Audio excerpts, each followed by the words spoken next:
Welcome to the Deep Fix podcast. I'm Alex Solshansky, your host. The following is a conversation with Holly Whitaker. Holly is the best-selling author of Quit Like a Woman, the radical choice to not drink in a culture obsessed with alcohol.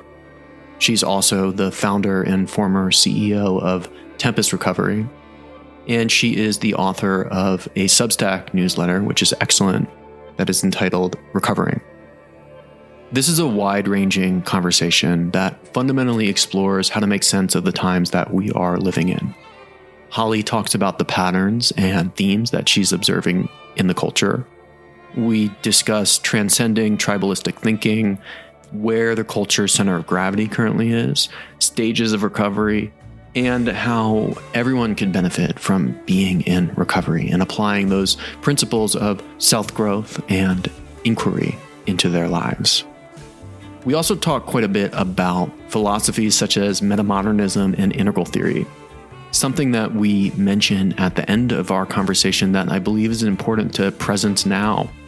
Both Holly and I are hobbyists who are deeply interested in these ideas, but we're by no means philosophical experts. In fact, one of the themes that emerged from our conversation is about being okay with not knowing. And so I'd like to very clearly in that spirit state up front that this is an exploratory conversation between two individuals who are, yes, interested in societal evolution and building something new, which is ultimately what these philosophies are all about. And still, it's very possible that we are getting some things wrong. Nonetheless, it's my hope that you find this conversation beneficial to your life. And I suspect that you will. I personally left our dialogue feeling quite inspired, which is always how I feel, honestly, after conversing with Holly. I think she's one of the more important thinkers of our time. If you'd like to support the editing, music production, and the labor of love that go into making this, please consider subscribing on Substack for just $6 a month. There you will get access to exclusive audio and literary content, and you'll also be supporting my work and my career as an independent writer, thinker, and now podcaster. And these are all things that I truly love to do.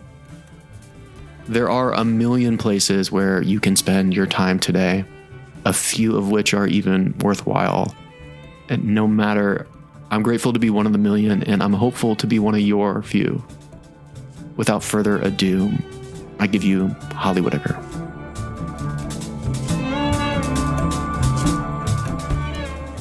Holly, hey, welcome to Deep Fix.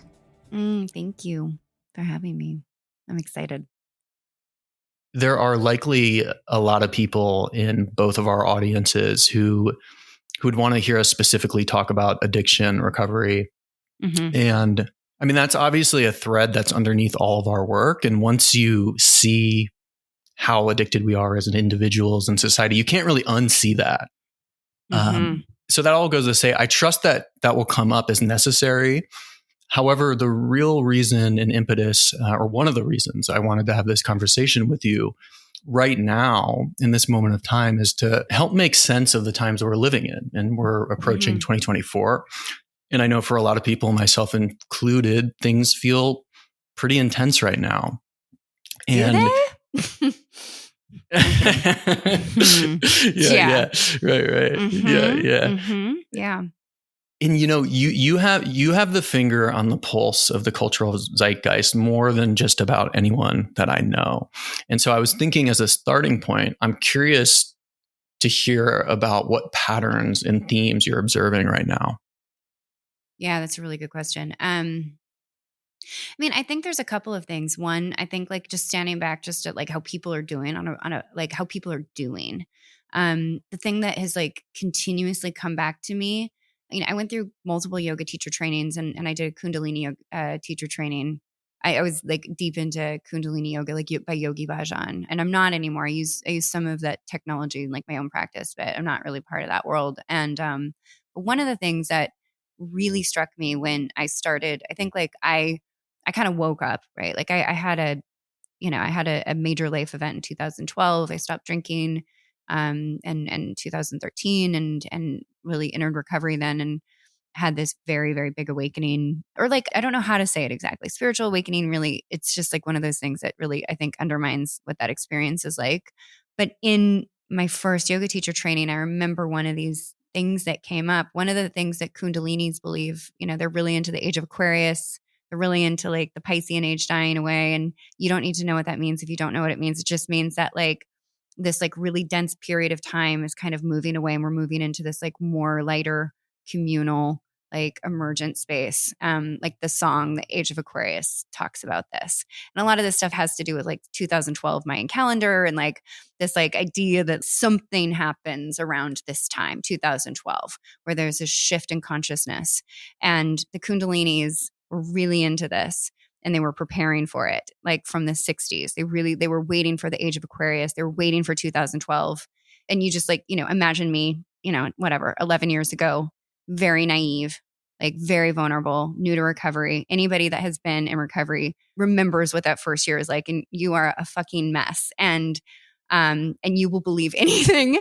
And like, I was in my pink cloud phase, and I was just like so into it that I literally was like taking like the premonitions that Yogi Bhajan, gave, and reading them to my family against their will.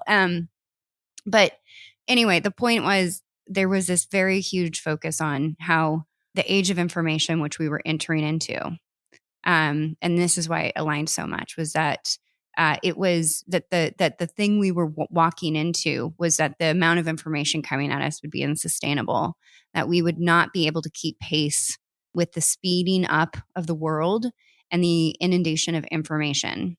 And that like previously we had been controlled by the lack of information, right? Like information was power, and that like, and who could access it had power. And you switch over to like all of a sudden all the information is available to you.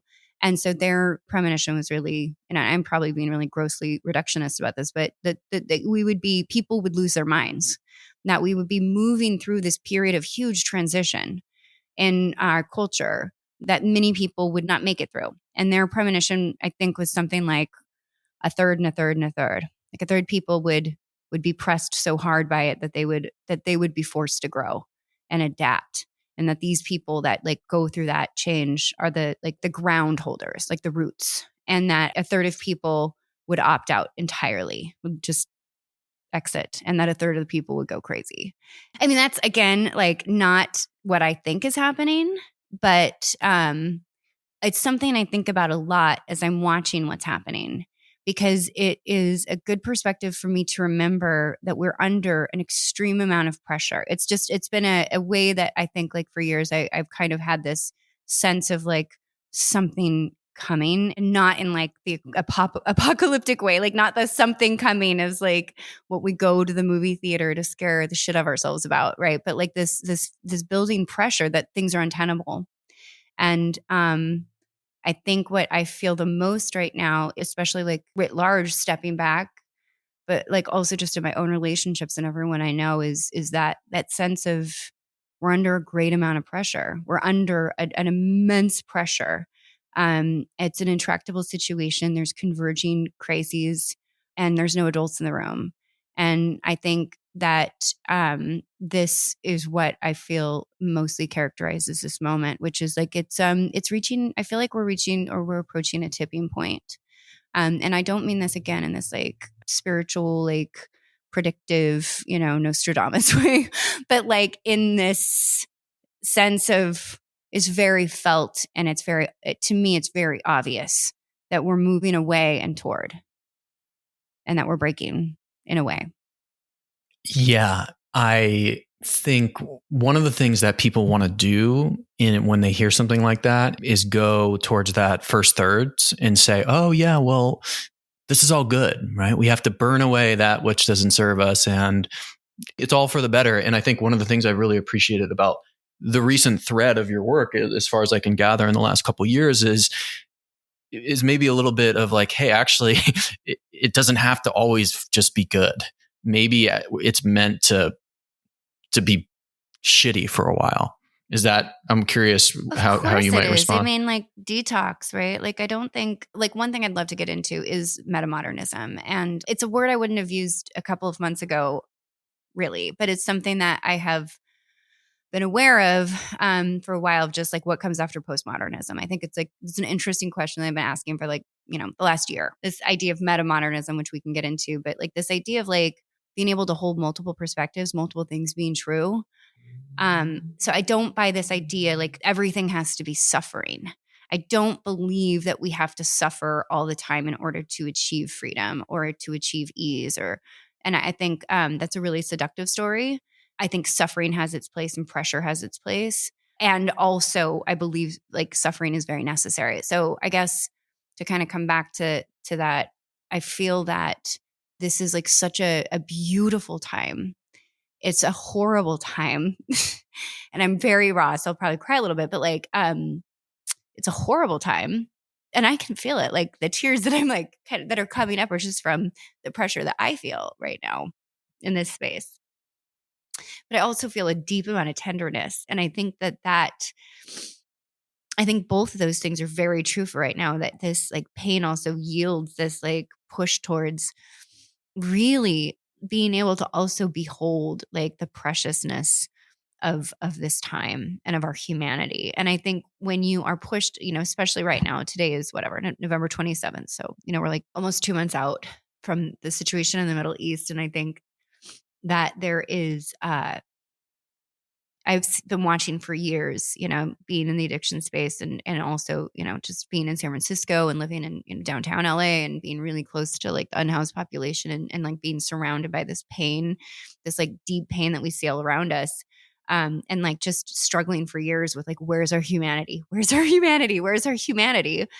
And I see like both things. I see us losing our humanity so fast. And I also see us finding it. And I think both of those things are really poignant for me right now, because you can look for both and find both. Oh yeah, I feel you on that. Yeah, this the past 2 months have been super super hard, and I think in particular that was one of the impetuses of really wanting to speak to you right now. I know for myself too, that rawness and tenderness, like that has been uncorked for me in the last several weeks in a way that it hasn't in years. And I think that it's always humbling for me when that happens, because when I'm sad and when I'm suffering, right? Like it just connects you. There's something that it does to you, right? And if you just let it eventually it just hurts so bad that you're like, fuck, everyone else is just out there in the same struggle. Yes. Yeah. And I think it's important for us to let it kind of pierce, right? Like, I think that that's one of the things that we're struggling with is we don't allow the pain to actually pierce us. We're so mad, right? Or we're so reactive, or we're so,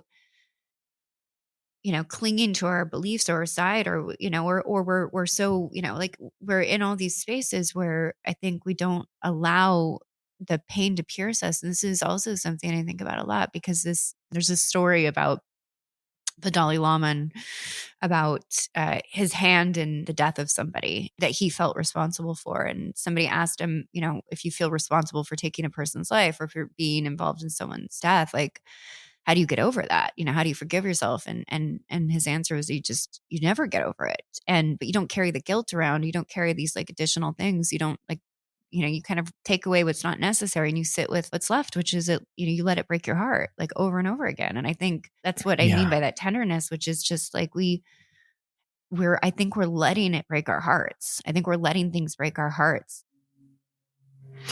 Yeah. And, like I almost can hear the voice of some like former colleagues and friends who would be like, well, like you guys maybe just spend too much time online. Maybe you need to just like stop consuming the news. And what me? Like you and me? Both of us. Yeah. Yeah. Well, and I'm like kind of paraphrasing a caricature because it's something that I do think about a lot, because what I'm observing in culture is like there's this move for people to kind of laser focus in on their business or their blinders and to be like, these are global issues. We got local community lives like homesteading, eco-villaging, whatever, building my Series D business. I don't need to absorb this. And yet I feel personally, and I'm curious to get your thoughts on this, is like, you can do both actually, right? And to just fully ignore and pretend like it's like that great meme that actually embodies metamodernism, which is the house is on fire and then there's the dog in the middle of it saying, this is fine.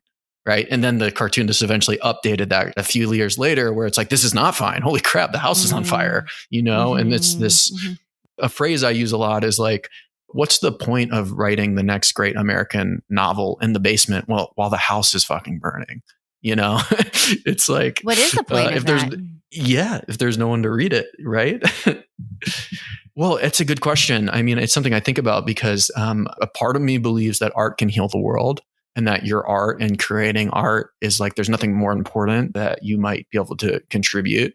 But then the other side of that is like, that we're all connected together. And in a sense maker that you and I have both talked about before, Daniel Schmattenberger will talk about how to pretend like you're not connected to the suffering in the Middle East is borderline psychopathic, right? To pretend that everyone else's well-being is not directly invested in impacting your own well-being is like Lydios, it's psychopathy. And so I don't know to answer that question. I don't have like a firm conviction. It's really interesting because what's coming up for me as you're saying all of this is that we're applying our very, very advanced understanding and like our very, very developed philosophical, viewpoints that sit around the leading edge of emerging consciousness to the whole entire population. Like, who's building their brand and not paying attention? Who's not paying attention by choice? And I also think to call that psychopathic is to almost like be limited by our own bias of thinking that everyone should react the way that we do.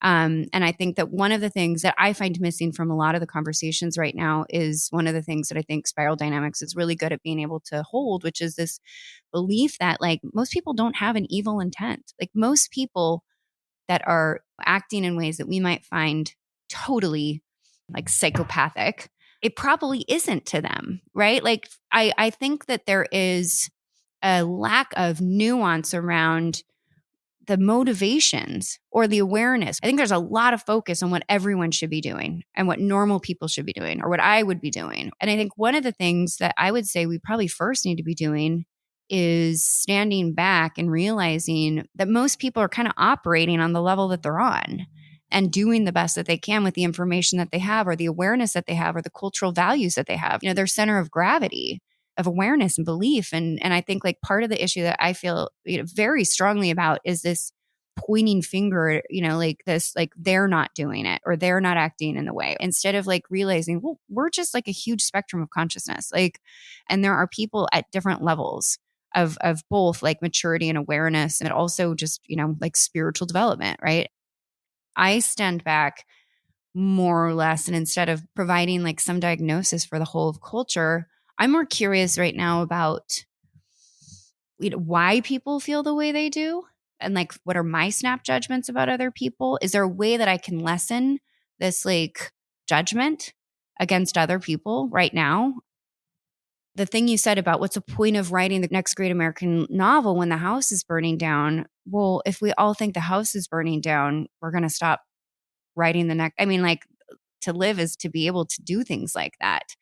To say by people going on in their lives and creating, and not doing what we would have them do is some kind of irresponsible approach to life is also, part of the problem.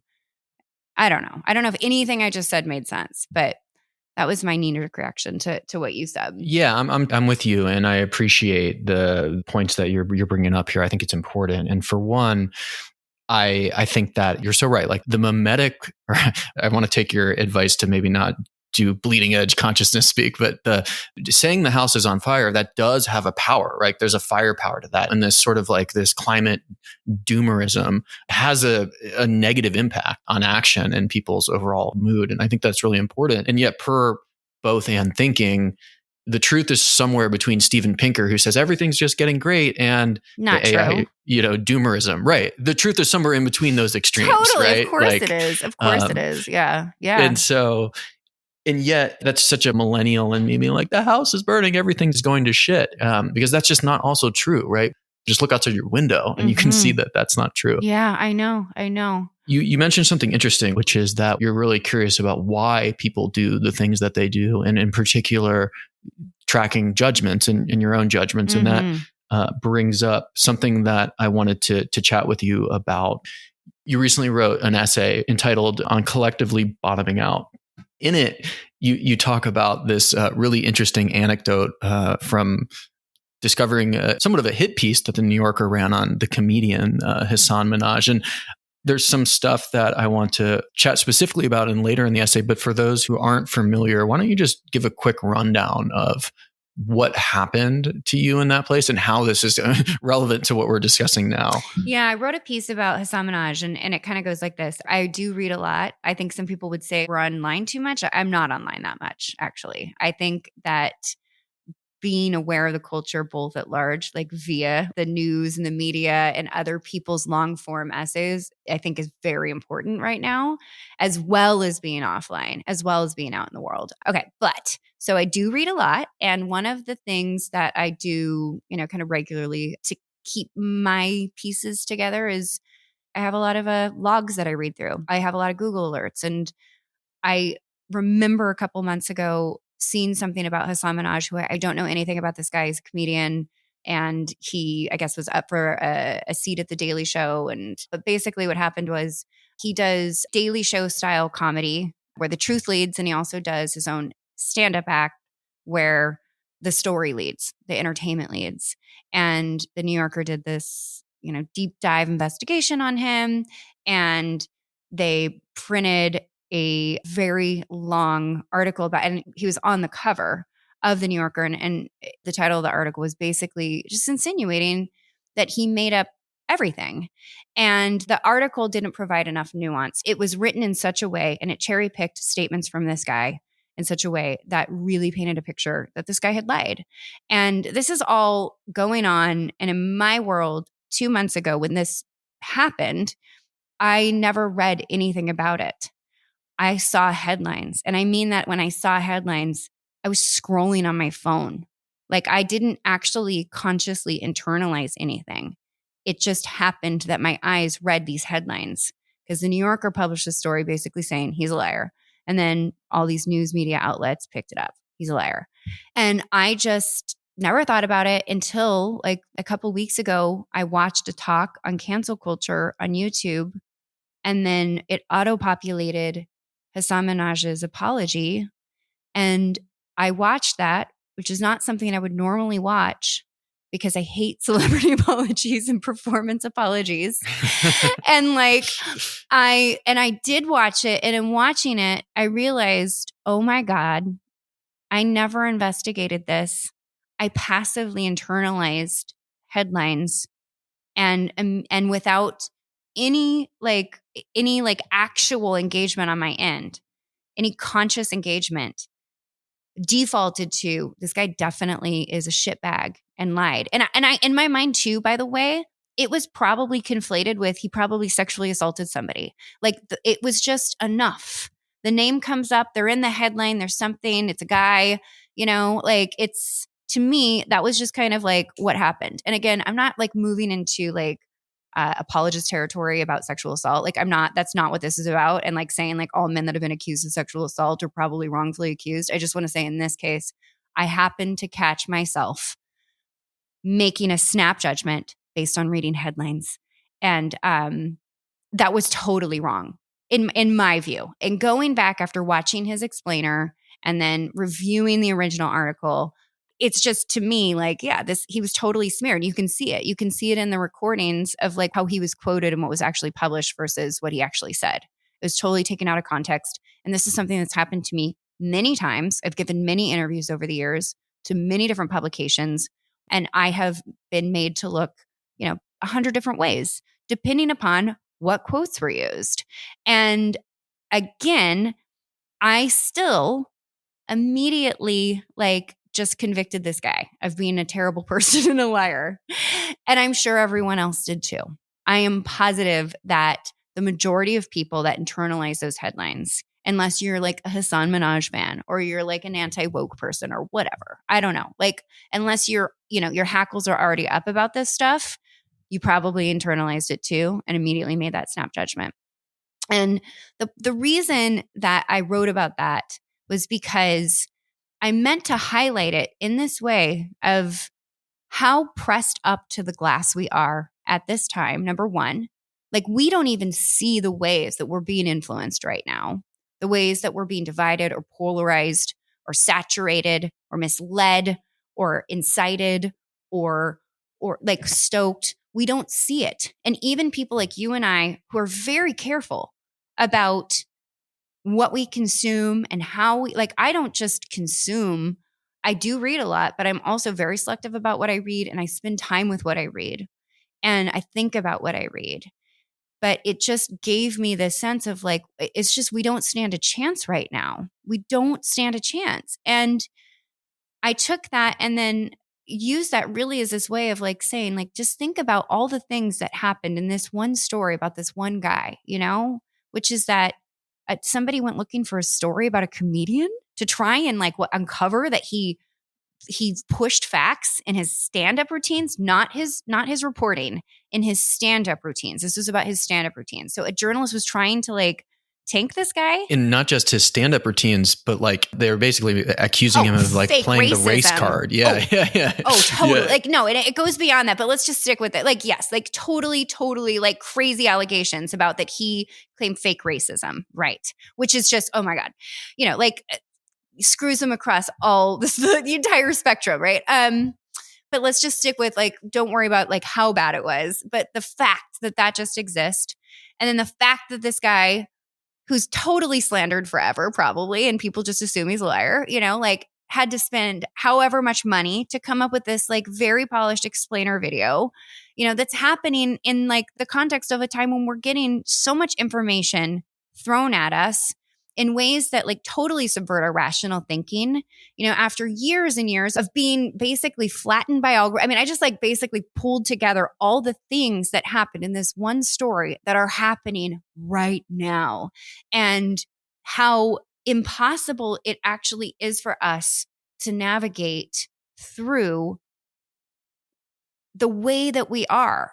And it's a complicated piece because it literally synthesized 2 years of thinking about like what's happening right now. But I think it goes to show how pressed up to the glass we are and how we are missing perspective and how we are bloodthirsty and scared and divided and all of these things. And it's just, and I don't think any of us truly appreciate how fucking crazy it is to be alive at this exact intersection of time. And that was what that article was meant to say, that it is a fucking crazy time to be alive. When you talk about exactly this time, I want to read from a part of the piece, which is, when I say exactly at this time, I mean we are living at a time when tooth degradation that has been happening for years and started on the progressive left with postmodernism critique and its inherent deconstructionism, skepticism towards any absolute truth, questioning all power and systems, all meaning as context-based, the emergence of critical theory and pluralism relativism, which is the idea that everyone's truth matters and that all perspectives are both relative and equal, is intersecting with a whole host of stuff from AGI to clickbait to all these things that just make it really hard to tell what's up and what's down. Yeah. Yeah. And so, yeah, maybe, I mean, we've been circling around metamodernism, and I do think we should give some more context to that. But essentially, that's where we're heading. And given what I just read, which is your words here, I thought it was also particularly interesting, Holly, that you had this realization, because you're right. You and I are both careful about what we consume. I'd like to think so, at least. I like to think so. It's particularly interesting for you. But I do think it's also, I appreciate the point out that, yeah, I actually, compared to most people, like, I'm so careful about being online these days. It's like wild. I treat it like my addiction, because I've learned where I get my information. That's right. Totally. Yeah. I've learned I've had to be, if people like, I'm actually like far less online than most people, but still, when you're a writer, you're just tapped in. And anyways, what was particularly interesting, I think, for you, and just as being, someone who's gotten to know you over the last few years, is that in a certain sense, I mean, I don't know if you relate with being canceled, but I'll just give you my take, which is that you wrote a book that did enormously well, that made like a super big impact. Big cultural figures endorsed it. You were kind of propped up as one of these star female CEOs. And then maybe in like a couple years into that, you started getting critique for not being progressive enough, even though your book was ostensibly, from where I'm sitting, was like a very progressive lens on addiction recovery and feminism and just a new look. I don't know how you relate or internalize that, but I thought it was particularly interesting because I like wonder is like, did you feel some of yourself in Hassan? No, I mean, I think that I wouldn't say what you just said is like an exact characterization of what I've experienced. I don't like using the term woke. I think it's a more divisive term. And I think it's used very pejoratively. But let me just say that, like, I don't think I was ever criticized for not being woke enough. I think that for sure I was in the girl boss era. You know, I was like in that same magazine that Andre Gelman, who was the founder of The Wing, who was like very famously canceled. I was in that group, but I wouldn't say that I really suffered from that. I think that like it was annoying to be like, you know, called a girl boss or to be like lumped into this like specific subset and just instead of just being a founder, instead of just being a CEO.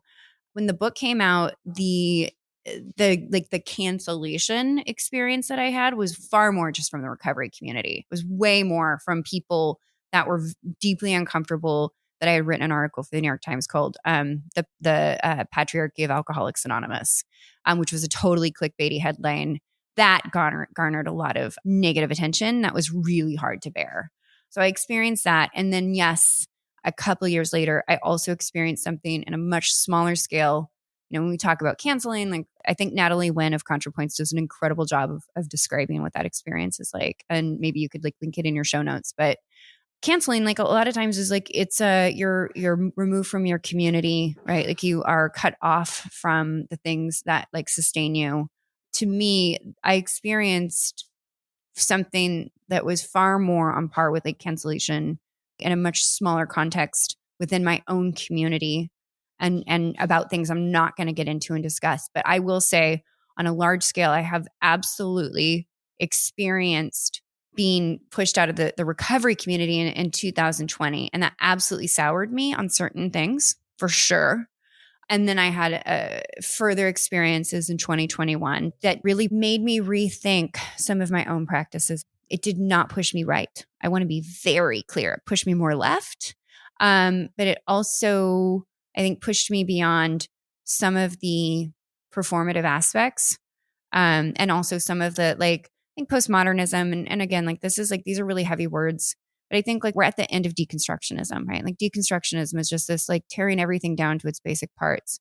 Like everything can be criticized and everything can be context based and everything, you know, is a system that needs to be brought down. Like we're kind of at the end of this period of time. And my work has largely been deconstructionism, right? My work of like, let's pull apart AA. Let's understand, like, let's look at this. Let's actually see who this is made for, what parts make it up, or my work in the addiction space, or you know, even like just my feminism, all of this like is largely pulling it into pieces so we can like see what we have here. And I think this is like an extremely important work that we've been doing over the last 100 years as a response to modernism, as a response to everything being about the system.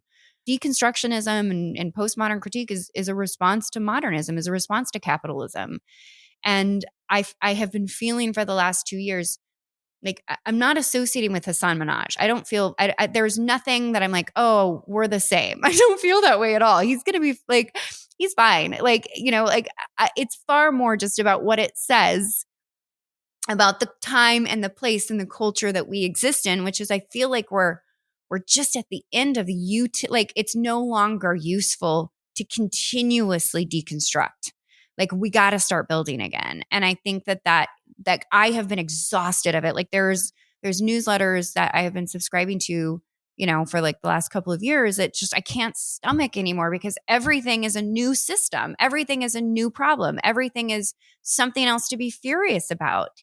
And I think for me, I got to my edge on that. And that's where a lot of this comes from, is not from responding to the woke, whatever. Like I'm not in that space. It's not interesting to me. It's just what's interesting to me is like, wow, I used to be really passionate about breaking things down and really passionate about reading books about, you know, the wellness industry and like, you know, books about like all of these different systemic issues. And now I'm kind of like, okay, this has only gotten me this far and I'm exhausted by it. And I don't want to just critique anymore. I want to build. And so that's where a lot of this comes from, because I think a lot of us are still stuck in this breaking down, which I also think is necessary in a way, but I want more. I want to build. Does that make sense? Yeah. And what I appreciate about that is, like, I think what we're seeing just in general is a real reliance on reactionary politics, even as you laid out modernism progressing to postmodernism, and everything reacting from what happened before. And I appreciate the call out on woke as well, too. I don't remember even if I used that word. I must have used it when I was speaking about you. You and I feel like we are the same, and that we're also kind of polar opposites in certain ways. We're closer, like, in our intersection, but I think that we lean in slightly different directions in certain topics, in like the opposite direction. And so whenever I hear anybody saying like the woke agenda, it just, all I see is Fox News, right? All I see is like the same polarization, or like the woke response, and the same like categorization. It's really reductionist, and actually like kind of undermines the reason that like there exists this word in the first place. Like, to discard it all and to say it's all toxic, and to like downplay like the woke agenda, or they're being woke or whatever. It's just, to me, that's not productive. And if we're really concerned about moving forward, I think we have to, like, on all counts, like start really thinking about what cycles we're still repeating, and that's one of them to me. Yeah, that's where I was going, right, with the reactionary move, right? And so, I mean, it's a word that I use. It's a word that I've been writing about more, I think, for lack of a better term. Yeah. Like Freddie DeBoer has this great essay on it. It's like, what term should we use for the sweeping social justice?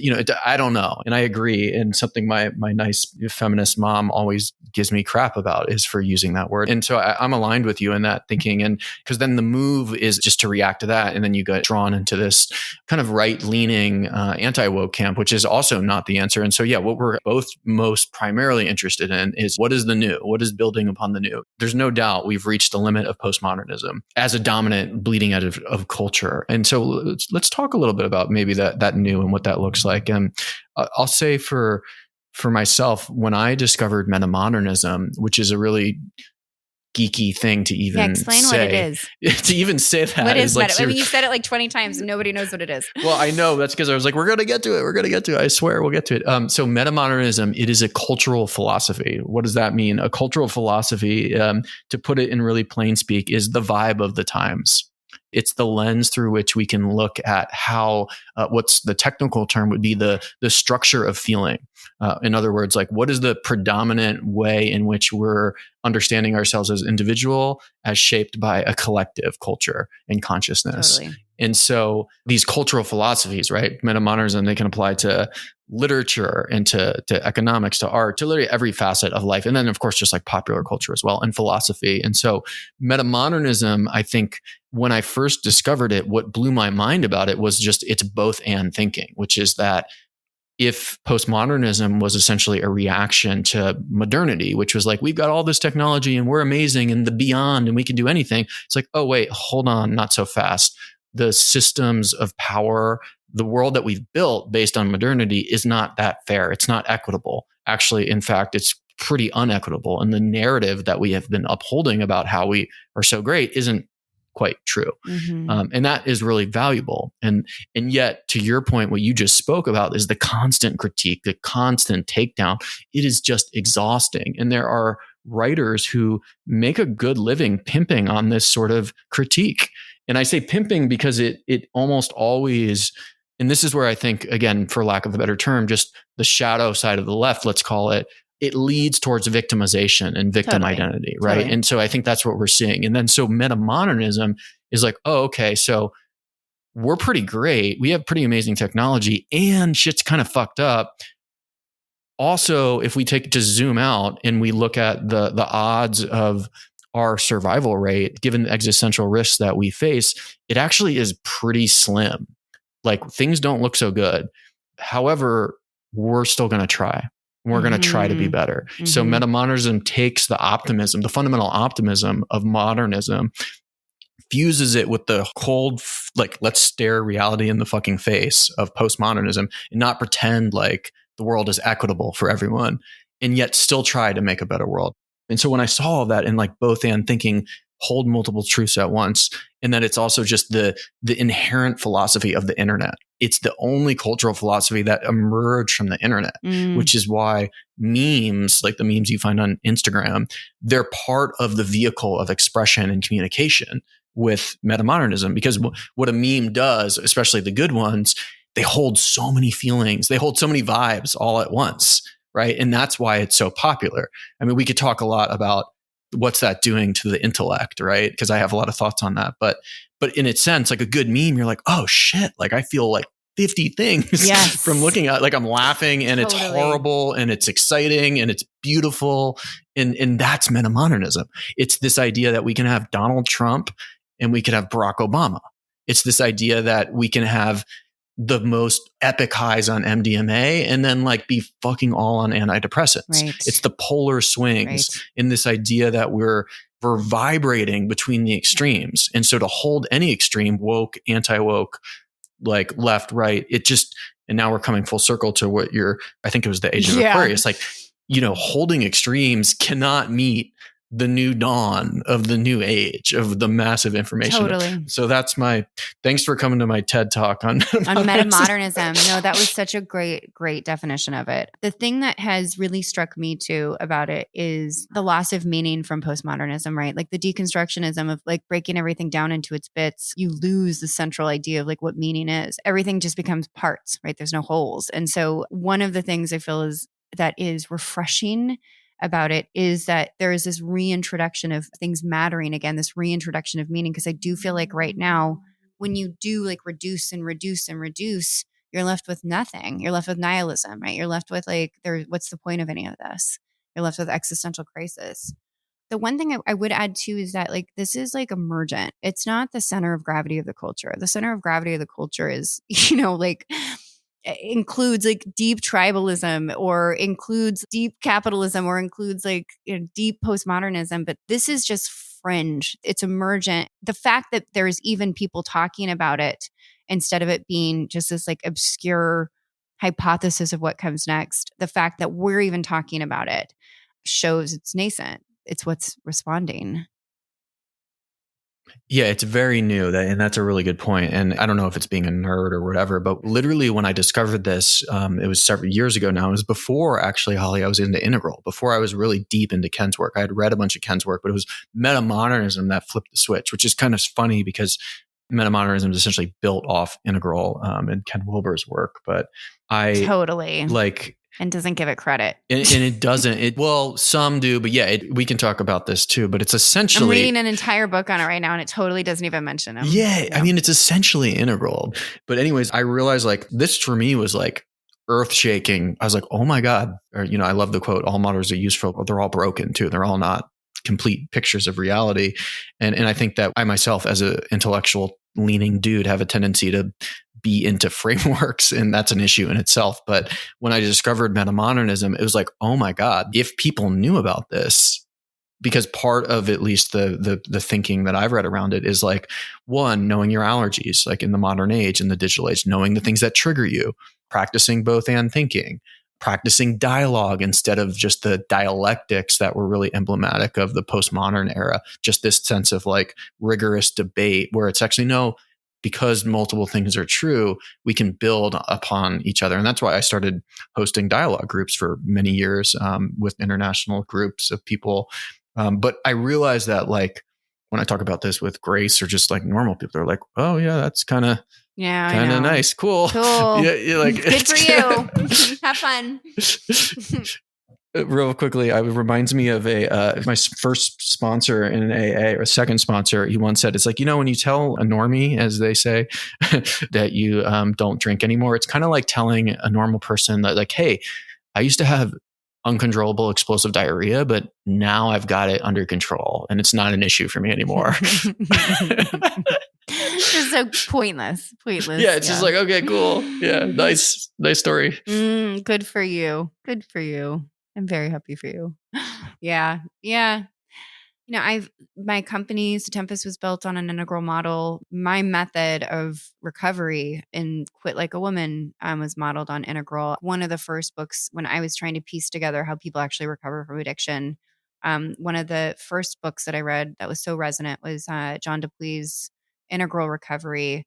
And I met him and went to New Mexico, and he and his posse are very into integral and Ken Wilber's work, integral life practice, integral everything. And one of the things that I feel that metamodernism has given is like in Spiral, there's a leap that you make. There's first tier, and second tier is essentially transcending all your differences.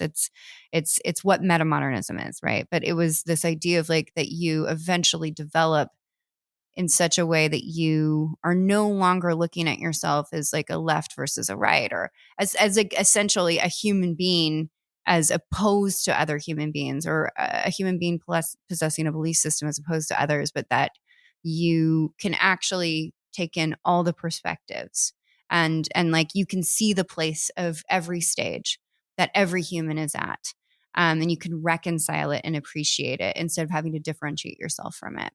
And that was very theoretical to me. It was a beautiful thing to think of, like the age of Aquarius, right? Like this idea that individually and culturally we could make this leap. And again, like this is like using big words and big concepts and really glossing over a lot of the nuance, but the framework of metamodernism, like as I found it, and as I think I've internalized it just over the past year, is the actual practical application. This like theory that people could move into this like integral space and be the types of people that could like integrate all of the splits. Metamodernism feels very practical, like Everything Everywhere All at Once. The movie is a metamodernist movie that's practical. That's art that we're actually appreciating and desiring, and wowed by, that actually exists and resembles this like inclusive integration and this humanity above all else and all these other aspects of it, that I feel that's what feels really poignant to me, is that a lot of these things have felt for the past 10 years theoretical. If we just do these certain things, we'll get there. And the fact that we're starting to see it show up in art, in dialogue, in practice as a thing that we're discussing feels really, like, to me, that feels just incredible. I just noticed that as you were talking, I got that same wave of inspiration of like, oh yeah, there is something here. There's something new here. There's something exciting. And what you're speaking to is this really alive sense of like, oh wow, like what is it like to exist when we hold some of those assumptions and judgments? What comes up for me is like practicing what Zen calls don't know mind, and really just bringing that curiosity. And if I think I've learned anything over the years, and I still have a long ways to go in this realm, but it's like, actually, I don't know, holding any one position on this would be irresponsible of me. And so it's something that has been interesting just to watch for both you and I. But then also just seeing you, I feel like you've really taken to a lot of these like metamodern and integral thinkers, and that just seems like it's been really fueling your interest of late. Well, because it's a practical application of what I believe deep in my heart, right? Like the deity that sits at my altar is Hanuman. Hanuman is this like deity in Hinduism that represents service. Without going too much into it, like I've always been drawn to Hanuman because Hanuman is humble and is there to be of service. And when I think about figures that have inspired me, I think of Gandhi and I think of Martin Luther King, like radical nonviolence, like radical love, a love ethic that underwrites everything. This makes sense to me. Nothing else makes sense to me but this. The fact that like we hold each other's humanity is key, is like bottom line, that we remember our humanity as we do our work and we remember everyone else's humanity. That has always underwrit my work and my philosophy. Everything I've ever written is undergirded by that belief that love is the end of the story, that is it, and that we're here to develop that and to reunite with that and reconnect with that. It sounds really flimsy, or it can sound really silly, right? And then this is a practical application of a love ethic, I think. When I think of metamodernism, I feel like it's a continuation of the things that I feel very, very deeply in my heart, which is I want to live in a world where we can hold it, where we can hold everyone. If you think about addiction, one of the things I love about working in the space of addiction is like everyone belongs here. We don't turn anyone away. over the past years, I know I'm friends with and have worked with people that have done horrible things, right? And like addiction is a thing that typically leads to you doing shameful, horrible things to your kids, to animals, to innocent victims. Like I know people that have killed people. I know people that have neglected their children in ways that are horrible. I know people that have done the things that we basically steal people's humanity over. And I think when you're working in that space and those are your people, those are my people. My people are always the ones that are the unforgivable. And I think like this is also an abolitionist mindset, right? Which is that like we all deserve a chance. We all deserve constant redemption.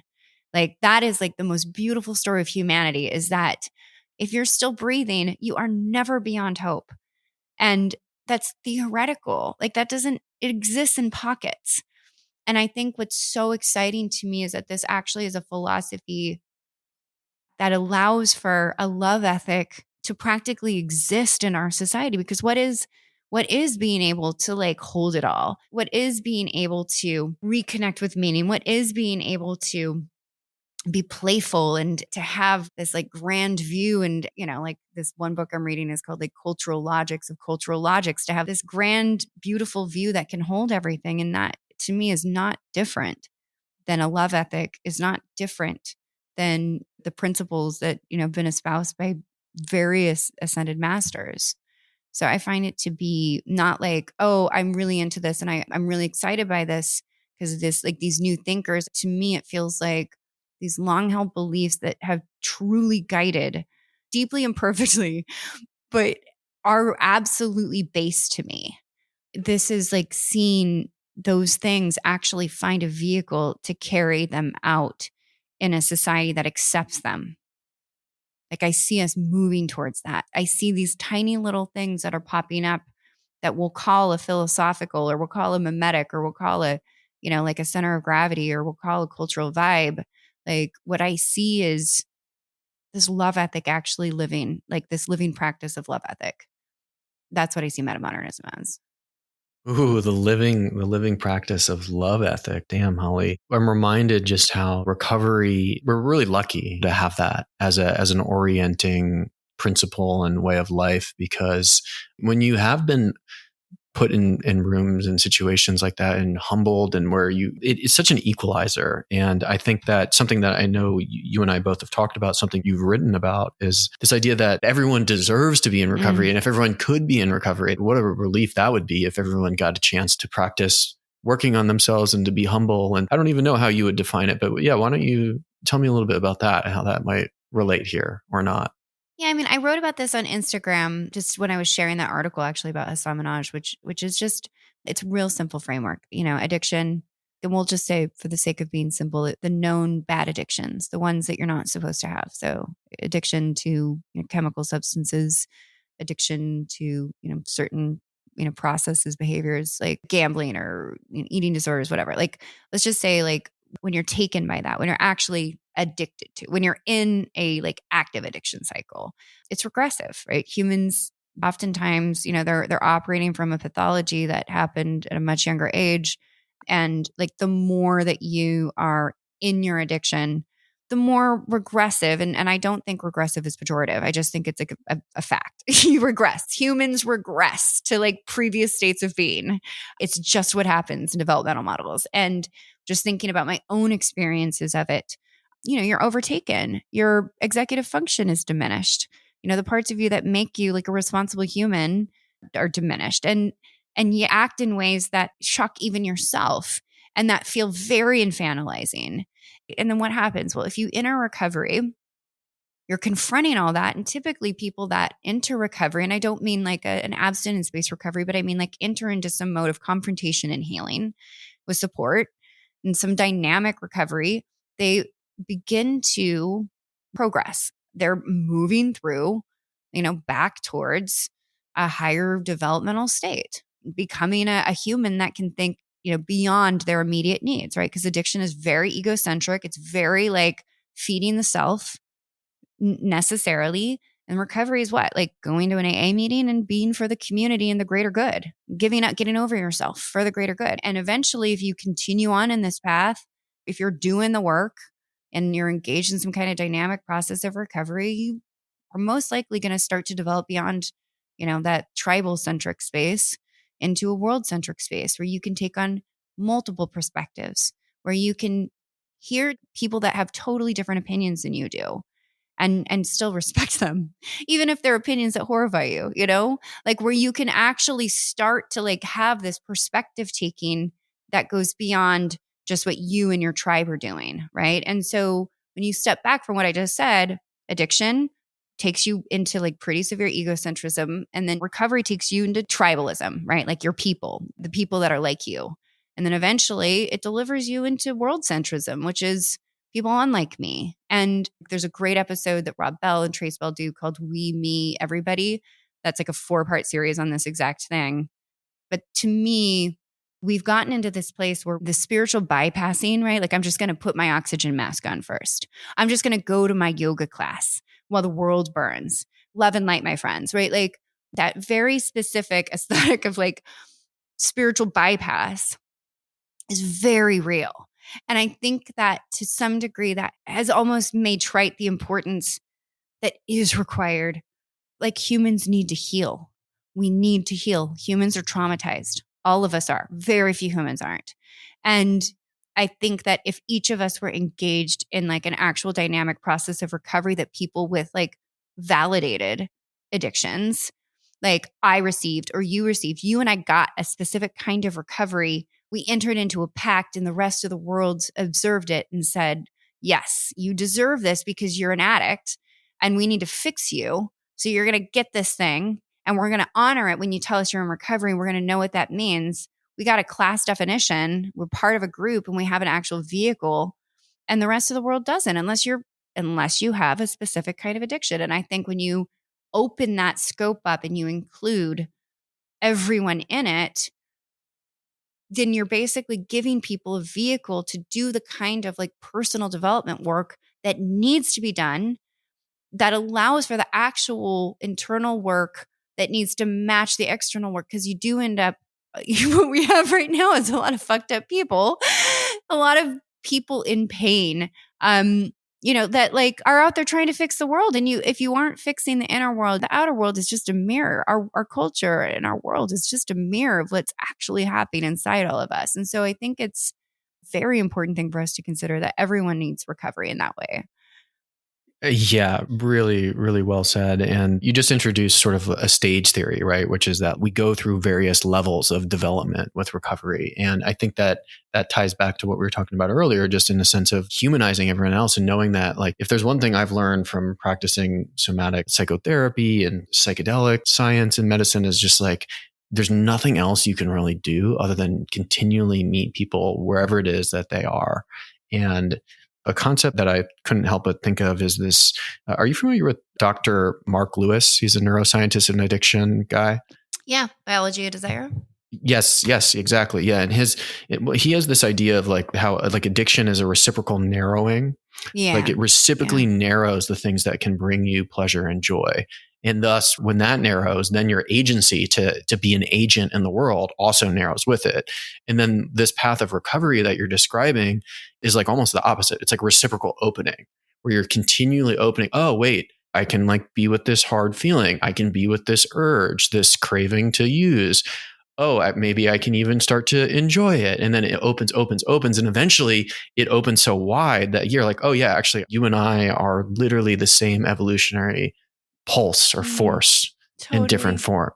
And that's where the road leads, right? And so, I mean, what my personal view with recovery is that it's the road of recovery, whether it's reciprocal opening or moving through second tier, it's the path to enlightenment or the path to awakening. And those terms are just they're problematic in itself, but also like where that leads essentially is a place that all of life can be something that can not necessarily bring joy, but that you don't have to run from, and that everyone else is part of your life and your experience as well. There's the poignancy and the beauty and something you and I both agree on. And you quote Dr. Andrew Tatarsky, that we're either all addicts or none of us are. And in our modern world, a lot of my work focuses on that, like addiction's a spectrum, and every single person that I know who's my age or a little bit younger, a little bit older is on that spectrum in some shape or form. And so everyone should be able to have a chance to work on that in a way that might be enlivening. Yeah, I love that. It is. It's a widening of our perspective, and it gives you so much more space. I want to also be careful not to say everyone in recovery is like a Buddha or something.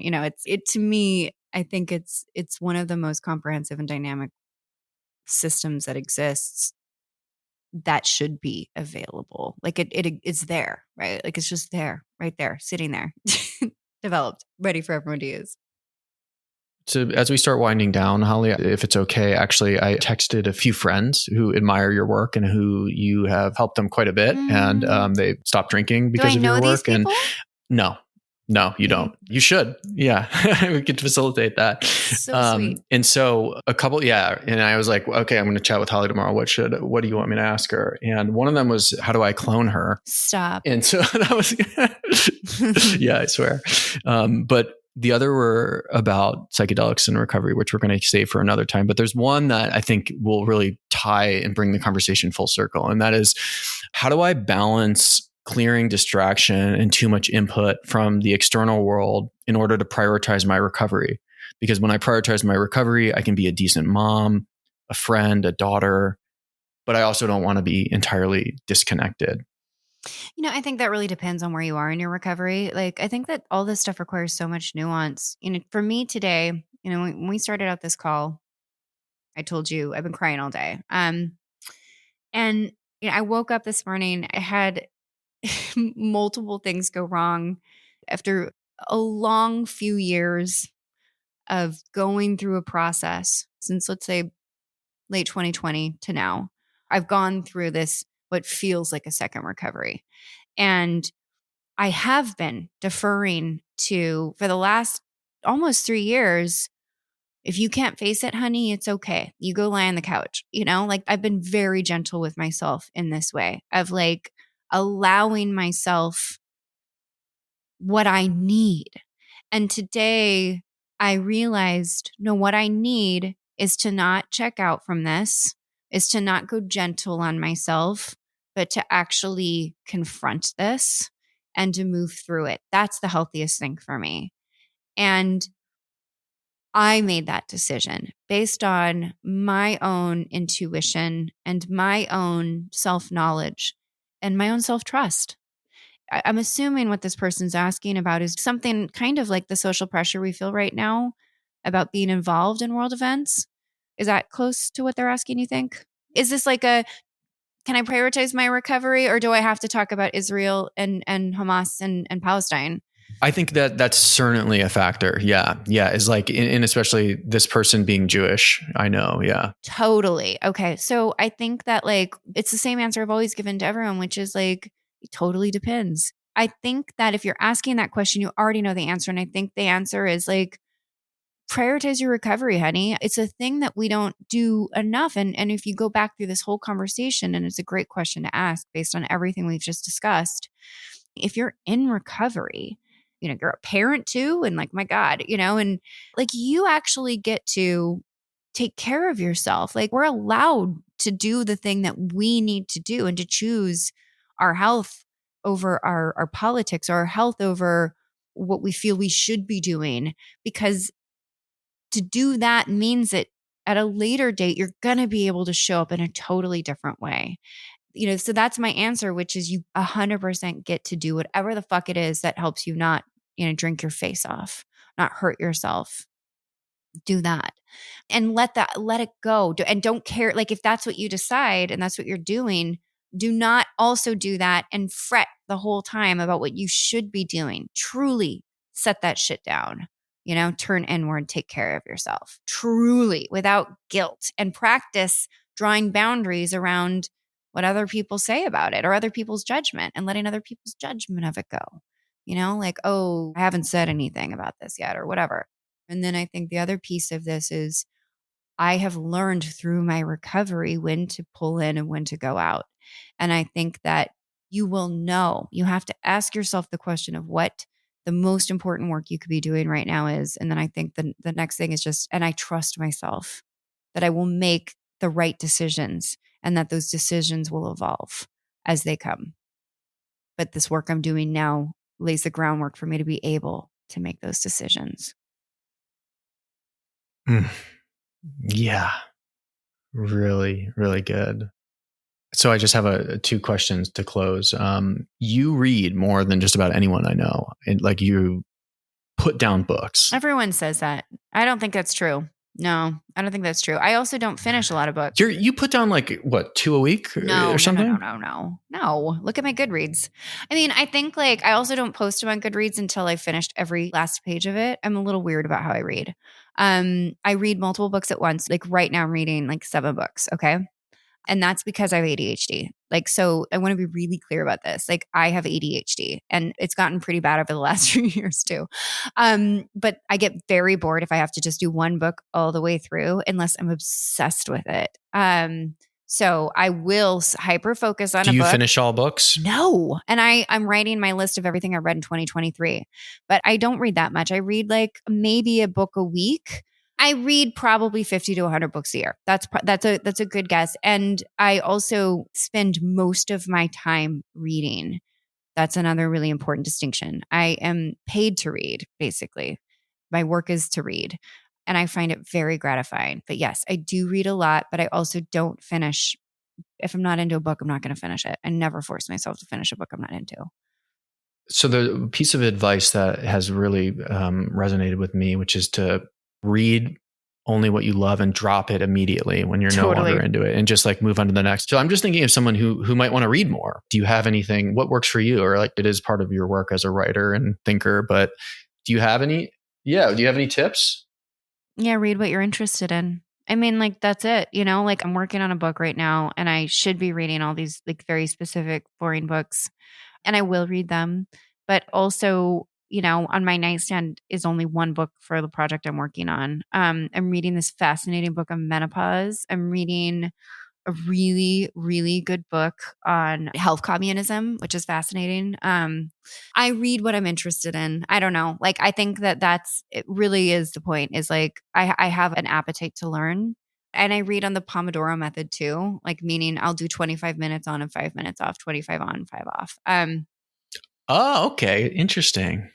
Yeah, I don't use the Pomodoro method for everything. This is an ADHD thing, but a perfect day for me is 6 hours of reading in 25-minute increments and 5-minute to 10-minute breaks in which I clean my house. And so it would be a nightmare for a normie. Like, it would be a nightmare for like anyone else, but for me it's like, you know, and like even better is like 4 books at once. Like, so that 6 hours I'm going between 4 books and I progress on each of them. And also my laundry's done. It's a nightmare. I could totally picture this. I think it's really important. Rebecca McKay, I don't know if I'm saying it right.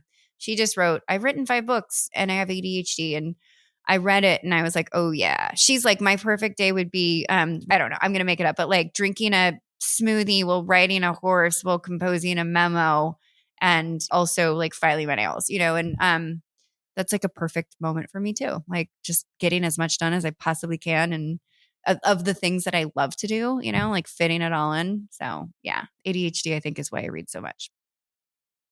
That's great. What are 3 books? I mean, especially maybe in context of what we've dialogued on today. Oh, 100% sitting right here. A Brief History of Everything. And this is like literally it's taped together. It's fallen apart. I've read it so many times. Ken Wilber, A Brief History of Everything, I think is one of the best books that exists in the entire world about the subject matter that we're talking about. I would second that too. You would second it for this one? You'd Oh say yeah, this? it's one of the, yeah. Totally, right? Just like only for today's topic, right? This is not my everyday life. I do love Ken Wilber, and I want to be clear, I'm not just like 100% in on Wilber, right? Like I have my objections, but Trump in a Post-Truth World by Ken Wilber, fucking excellent. I think like one of the best books that's been written on understanding the limits of postmodernism and where we are right now. So that's number 2. So number 3 for me would be metamodernism, or the cultural logic of cultural logics. This was by Brendan Graham Dempsey. This is one I just read. I'm rereading it right now. It's fucking excellent. It's so good. And the thing that you said earlier, one of the things that he points out in this book is that everything, everywhere, all the time, or whatever that is, that movie. Did you see that movie, by the way? Oh, yeah. Everything, everywhere, all at once. Yeah. You know, when Wayman says, we need to be kind to each other, especially when we don't know what's going on. Do you remember that line? Yes. We need to be kind to each other, especially when we don't know what's going on.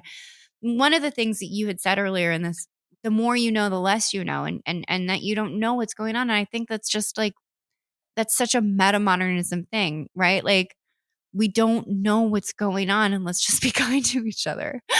Like, just imagine, right? Like, if we just all admitted we don't fucking know and we're scared, and let's just be nice to each other.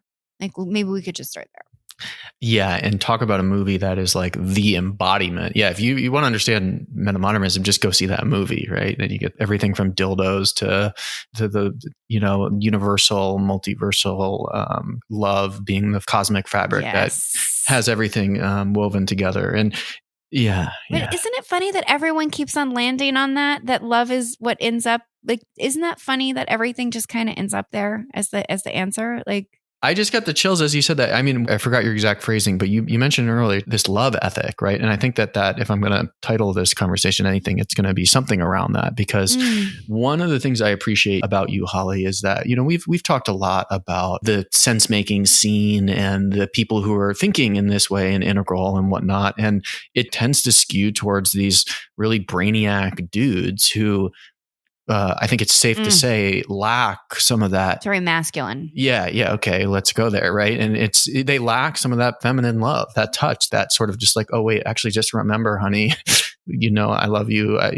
We came from our mothers, like here we are together. Totally. And I think that you have an important voice in that conversation. And so I'm happy that we focused in on this today. Well, thank you for pointing that out, because I love learning from all these people, right? I really do. And I have loved learning, Thomas Saz and Ken Wilber, and like so many white men, so many white men have influenced my thinking, right? And I think one of the things that I feel is so ironic about a lot of the mostly cis white, able-bodied men that have cornered the market on talking about this. And I know it's not just them. There's clearly such a multicultural approach. And I think that there's a lot of non-white people that are also exploring it. But I think like we're thinking about like who I've been listening to and reading about. It's so rational. It's so mind. It's so heady. And I think that there's nods to the heart. But what I think is most fascinating about metamodernism is the things that they're rationalizing and talking about can't be rationalized. Like, we can't think our way through this. And I think that's what metamodernism says too. Like, you can't, with your linear, limited little mind, think your way through this. Like, there's so much more that needs to come into play in these times and how we move and evolve. And that's what I find to be so ironic about it. I don't know if irony is the right word, but like, it's just this, it's very cold. It's very cold. It's very dry. It's very like robotic in some sense, not in all ways. I don't want to, take away the softness that does exist. But what I find oftentimes is it's masculine. It's one tracked, it's single tracked. It's not multi-tracked. It's not fluid. It's not soft. I think maybe that's a good place to end, right? As not only is the problem can't be solved on the level of mind, like it's beyond mind, but then also it can't be solved just from one mind. Our problems require just so much collective energy. Totally. And I think that that's something that like Aquarius. Yeah, really. And I think that, the more we can remember that, and I feel like just maybe as a note to leave on, especially just like not needing to have a take, right? Because sometimes the best takes are informed just from listening. Yeah. No takes. No takes. And the last thing I want to say is this is a passion and a hobby. Like, I've spoken, like I know what the fuck I'm talking about throughout this last hour and a half. And I don't know. I mean, everything I just said could have been wrong. So I just want to put that out there. That's a good note to end on. I mean, I feel similarly, and I feel that's what you call me out when I am wrong. This was fun. Thank you so much for doing this. I really hope that we do it again, and I feel like we probably will. Oh yeah, I'm sure of it. Holly, thanks so much for being here. Alex, thank you. So good to know you. Thanks for doing this.